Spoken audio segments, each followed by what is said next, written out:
अस्सलाम वालेकुम, मैं कैसर अहमद राजा। आपकी स्क्रीन पे आपको जो ये एक पोस्ट की पिक्चर नज़र आ रही है, ये जनाब सैयद मुज़म्मिल साहब की है, जिसमें वो ये कह रहे हैं कि आप में से कितनों को पता है कि इस्माइल हानिया की नेटवर्थ 4 बिलियन यानी कि उनके जो असासे थे वो $4 अरब के थे, और ये कि उनके जो 3 टॉप के लीडर्स हैं उनकी जो नेटवर्थ है वो मिलाएं तो $11 अरब बनती है। और ये कि ये जो तंजीम है हमास यानी कि ये इसराइल की एक प्रॉक्सी है ना। How many of you know, आप में से कितनों को इस चीज़ का इल्म है? यहाँ यानी कि सैयद मुज़म्मिल साहब एक नॉलेज क्लेम कर रहे हैं कि मुझे तो ये इल्म है, आप में से कितनों को इल्म है। वो ये नहीं कह रहे कि आप में से कितनों ने सुन रखा है, आप में से कितनों ने कोई ऐसी खबर पढ़ी है, बल्कि वो कह रहे हैं कि कितनों को ऐसा इल्म है। और अपने इस इल्म का उन्होंने सोर्स दिया है। आते हैं उनके सोर्स की तरफ भी, लेकिन सबसे पहले मैं ये चीज़ वाज़े कर देना चाहूँ कि ये झूठ है, ये बकवास है, ये लग़व बात है। इस्माइल हानिया के 4 अरब के असासों का कोई एविडेंस नहीं है, और ना ही बाकी जो लीडरशिप है उनके कंबाइंड असासों के $11 अरब होने का कोई एविडेंस पाया जाता है। ये एक स्टैंडर्ड जर्नलिज़म है जो कि पाकिस्तान में बड़ा आम पाया जाता है। ये ख़बर चलती है कुछ इसराइली एम्बेसी से जो यूरोप के मुख्तलिफ़ मुल्कों यानी ऑस्ट्रिया, जर्मनी वगैरह में हैं। उन्होंने एक फोर्ब्स का एक कवर फैब्रिकेट किया, जिसके ऊपर उन्होंने खालिद मशाल, इस्माइल हानिया, ये मुख्तलिफ़ कवर्स हैं, उन्होंने वो कवर्स लगाए और नीचे लिखा कि इतनी दौलत है। और कुछ प्रेशर पड़ने पे उन्होंने ख़ुद तस्लीम कर लिया कि ये सैटायर है, ये हम मजाक कर रहे हैं। लेकिन साथ अब चूँकि ये बात पब्लिक में वो एम्बेरसमेंट आ चुकी थी, तो उन्होंने उस पर ये स्पिन अप्लाई की कि लेकिन ये हकीकत है कि इन लोगों के पास पैसे बहुत ज़्यादा हैं। क्या उसका एविडेंस है? कोई एविडेंस नहीं है। कहाँ से उन्होंने ये खबर ली? कोई नहीं। यानी कि वो टिपिकल एक जो इसराइली सिस्टम है वो उन्होंने यानी कि जो दजल पे बेस्ड है वो उन्होंने यूज़ किया और एक ख़बर फैला दी कि इस्माइल हानिया के पास इतने पैसे हैं या उनके पास इतने असासे हैं। सैयद मुज़म्मिल साहब ने क्या किया? इन्होंने रेडार ऑनलाइन पे जाके देखा, जो उन्होंने अपना सोर्स दिया, अपनी स्क्रीन पे आप देख सकते हैं।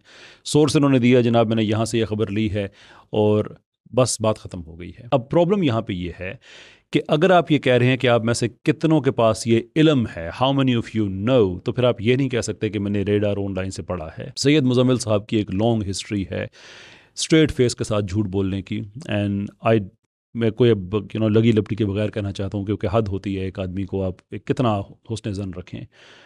डॉक्टर आफिया सदीकी को डेक्लन वॉल्श का एक आर्टिकल पढ़ा और उसकी बेस पे दहशतगर्दी से जोड़ दिया। एक आर्टिकल पढ़ के, ये रिसर्च है हमारे सहाफ़ियों की, ये रिसर्च हो रही है। आर्टिकल पढ़ा और बस बस उसमें लिखा है तो बस सच है, मैंने सोर्स दे दिया है।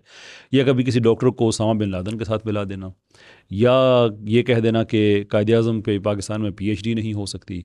और अब ये रेडार ऑनलाइन का एक उनका छोटा सा एक आर्टिकल पढ़ के ये नॉलेज क्लेम कर देना कि तुम में से कितने के पास ये नॉलेज है, यानी कि मेरे पास नॉलेज है जिसका आगे मैंने जिक्र किया। रेडार ऑनलाइन, सीरियसली, यानी कि एक गॉसिप और सेलिब्रिटीज़ की ख़बरें छापने वाला और दावा करता है कि हम संजीदा ख़बरें भी छापते हैं, उसका आर्टिकल आपका सोर्स ऑफ नॉलेज है? सोर्स ऑफ इन्फॉर्मेशन को भी गोली मारें, ये सोर्स ऑफ नॉलेज है आपका ये आर्टिकल? इस आर्टिकल के बारे में आप सुनिए कि ये वो आर्टिकल है कि लिंडज़ी लोहन की एक लड़ाई की झूठी खबर, लिटरली रोलिंग, सिर्फ इस अखबार को एक्सपोज करने के लिए एक आदमी ने दी कि एक रिहेबिलिटेशन सेंटर में जो अमेरिकन एक्ट्रेस हैं लिंडज़ी लोहन, उनका कुछ झगड़ा हो गया एक और अमेरिकन सिंगर हैं उनके साथ। कोई झगड़ा नहीं हुआ, सिर्फ उन्होंने ट्रोल करने के लिए। और वो एक्चुअली रेडार ऑनलाइन ने बग़ैर फैक्ट चेक किए एज़ इट इज़ लगा दी। जो संजीदा हलके हैं वो तंबीह करते हैं कि इनको ना सुना करें, ये कोई क्रेडिबिलिटी नहीं है इसकी। और AFP जो कि एक मल्टी नेशनल एक इदारा है, दुनिया भर के सहाफ़ी उसका हिस्सा हैं, वो फैक्ट चेक करता है। उन्होंने फैक्ट चेक करके बड़ी तफसील के साथ बताया कि ये ख़बर झूठ है, खालिद मशाल वाली, इस्माइल हानिया वाली। कोई इनके नेटवर्थ 4 बिलियन या जितनी ये बता रहे हैं इतनी नहीं है, ये दजल है, ये झूठ है। अब उनका झूठ भी AFP ने वो सामने लेके आ गए। इसराइली एम्बेसियाँ खुद मान गई कि हमने ये झूठ जानबूझ के बोला हुआ था।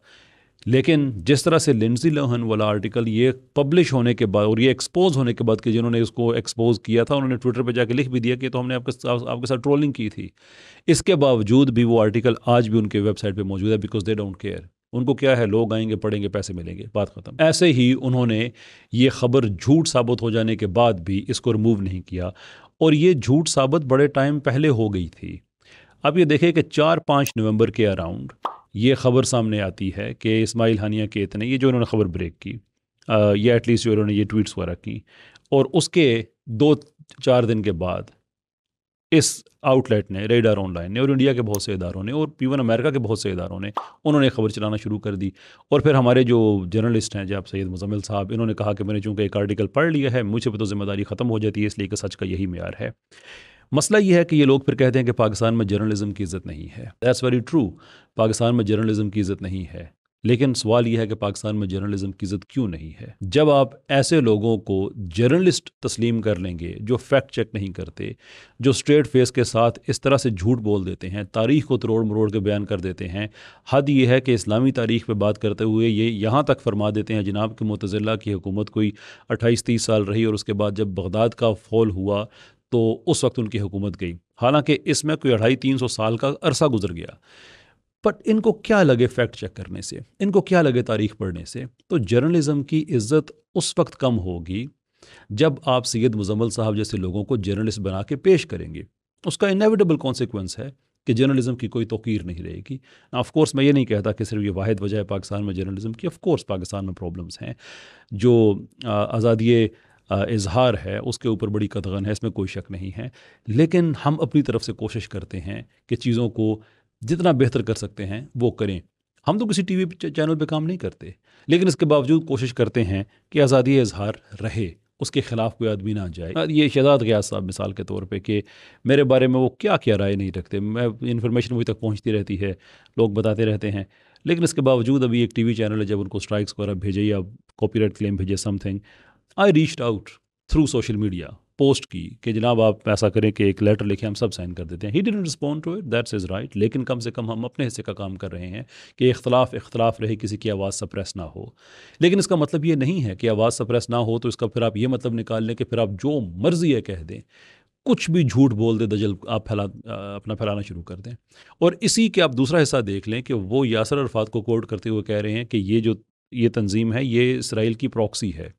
यासर अरफात की, यानी कि जो PLO, जो एक सेकुलर सेटअप है, जिनको ये लोग अच्छे ही नहीं लगते, जिन्होंने इनको इलेक्शन में हराया हुआ, और अभी भी 2-3 साल पहले इलेक्शन होने का मौका था वेस्ट बैंक में, उन्होंने इसीलिए नहीं कराया कि वहाँ पे हमास की पॉपुलैरिटी इतनी ज़्यादा है। इस पे भी सैयद मुज़म्मिल साहब अपने एक वीडियो में झूठ बोल चुके हैं बाय द वे, कि ये हमारी रिप्रेजेंटेटिव नहीं है।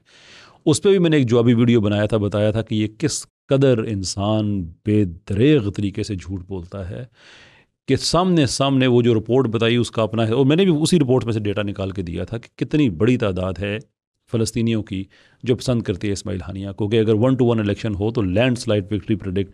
खैर छोड़े उस चीज़ को, मैं छोड़ते हैं, उन सारी चीज़ों को छोड़ देते हैं।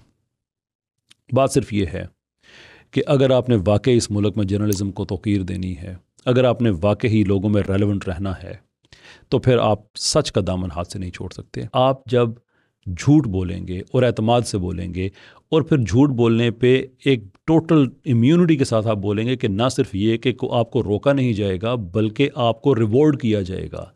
जर्नलिज्म की इज़्ज़त नहीं हो सकती जब झूठ को आप रिवॉर्ड करेंगे, जब झूठ पे इनाम मिलेगा, आपको पोजीशंस मिलेंगी, टीवी प्रोग्राम्स मिलेंगे। What do you expect? तो खैर मैं इससे ज़्यादा बात नहीं करना चाहूँगा। मेरे ख्याल में इट्स इनफ टू एक्सप्लेन कि पाकिस्तान में ये वो तबका है जो सेकुलरिज्म लेके आना चाहता है, ये वो तबका है जो इस्लामिक सिस्टम के ऊपर तनकीद करता है। तो अगर ये इन बातों में झूठ बोलते हैं जो पब्लिकली बड़ी आसानी के साथ मिल सकती हैं, तो आप इमेजिन करें कि सेकुलरिज्म, तो इस्लाम के इकनॉमिक सिस्टम, इस्लाम के पॉलिटिकल सिस्टम पे ये किस लेवल का झूठ बोलते होंगे। बहुत शुक्रिया आपका। अस्सलाम वालेकुम।